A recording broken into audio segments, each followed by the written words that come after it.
Hi friends, എൻ്റെ പുതിയ വീഡിയോയിലേക്ക് എല്ലാവർക്കും സ്വാഗതം. ഞാൻ ഇന്ന് ഒരു പച്ചമുന്തിരിയുടെ ഹൽവയുടെ റെസിപ്പി ആയിട്ടാണ് വന്നിരിക്കുന്നത്. അതിന് വേണ്ടിയിട്ട് ഒരു 2 കപ്പ് അളവിൽ പച്ചമുന്തിരി നന്നായിട്ട് കഴുകി ഒരു മിക്സിയുടെ ജാറിലിട്ട് 1/2 കപ്പ് വെള്ളം ഒഴിച്ച് നല്ലോണം പേസ്റ്റ് പോലെ അരിച്ചെടുക്കണം. അരച്ചെടുത്തിട്ട് ഇതുപോലെ അരിച്ചൊരു അരിപ്പ വെച്ചിട്ട് അരിച്ച് എടുക്കണം. ഇത് നല്ല മധുരമുള്ള മുന്തിരിയാണ്, അതുകൊണ്ട് ഞാൻ ഇതിനകത്ത് പഞ്ചസാര കുറച്ചേ ചേർക്കുന്നുള്ളൂ. പഞ്ചസാരയുടെ അളവ് നമുക്ക് കൂട്ടുകയും കുറയ്ക്കുകയും ചെയ്യാം. ഇതിപ്പം നല്ല മധുരമുള്ളതായതുകൊണ്ട് ഞാൻ ഇതിലേക്ക് കുറച്ച് പഞ്ചസാരയെ ചേർക്കുന്നുള്ളൂ. ഇനി ഇതുപോലൊരു കേക്ക് ടിൻ എടുത്ത് അതിലേക്ക് 1 ടീസ്പൂൺ നെയ്യ് തടവി മാറ്റി വെക്കണം. കേക്ക് ടിൻ ഇല്ലെങ്കിൽ ഇതുപോലുള്ള ഏതെങ്കിലും ഒരു പാത്രം എടുത്താലും മതിയാവും. പിന്നെ ഒരു പാനിലേക്ക് 1 കപ്പ് അളവിൽ പഞ്ചസാരയും 1 കപ്പ് വെള്ളവും കൂടി ഒഴിച്ച് ഇതൊന്ന് മെൽറ്റ് ചെയ്യാനായിട്ട് ഫ്ലെയിം ഓണാക്കി വെക്കണം.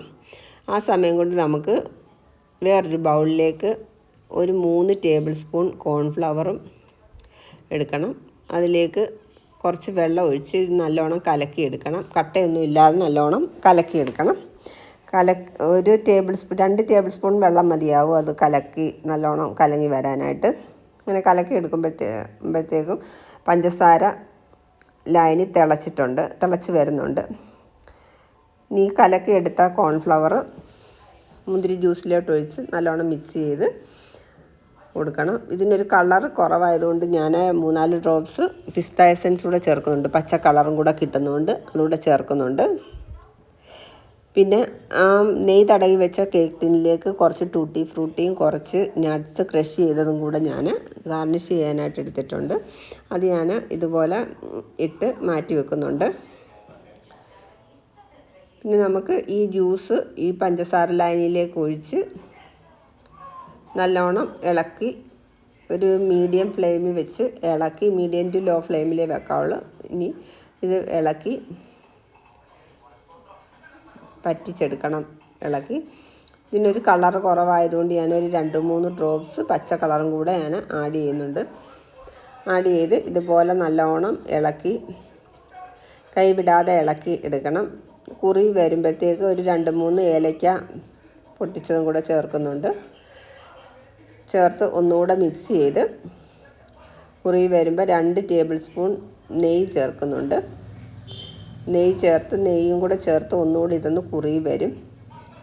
പിന്നെ ഞാൻ ഇതിലേക്ക് 1 ടേബിൾ സ്പൂൺ ബട്ടറും കൂടെ ചേർക്കുന്നുണ്ട്. ബട്ടർ ഓപ്ഷനിലാണ്, ഉണ്ടെങ്കിൽ ചേർത്താൽ മതി, ഇല്ലെങ്കിൽ ഇതും കൂടെ നെയ്യ് ചേർത്താൽ മതിയാവും. ഇതും കൂടി ഇതിനകത്ത് കിടന്ന് മെൽറ്റായി നല്ലോണം ഒന്ന് കുറി വരും. പിന്നെ ഞാൻ ലാസ്റ്റ് 1 ടീസ്പൂണ് വെളുത്ത എള്ളും കൂടെ ചേർത്ത് അത് പാനിൽ നിന്ന് വിട്ട് വരുന്ന ഒരു പരുവത്തിൽ കേക്ക് ടിന്നിലേക്ക് ഇതുപോലെ ഒഴിച്ചു കൊടുക്കണം. ഒഴിച്ചു കൊടുത്ത് നമ്മുടെ ഗാർണിഷ് ചെയ്യാൻ വെച്ചിരിക്കുന്ന ടൂട്ടി ഫ്രൂട്ടി നട്ട്സും ബാക്കിയുള്ളതും കൂടെ ചേർത്ത് കുറച്ച് വെളുത്ത എള്ളും കൂടെ ഇട്ട് ഗാർണിഷ് ചെയ്തൊന്ന് തണുത്ത് സെറ്റാകാനായിട്ട് മാറ്റി വെക്കണം.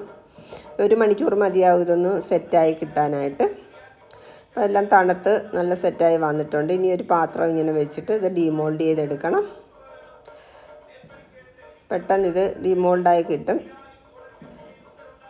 ഇപ്പോൾ കളർഫുള്ളായിട്ടുള്ള മുന്തിരി ഹൽവ റെഡി ആയിട്ടുണ്ട്.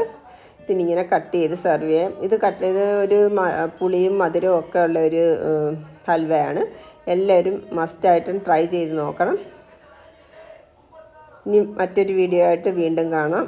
Take care. Bye bye. Thank you for watching.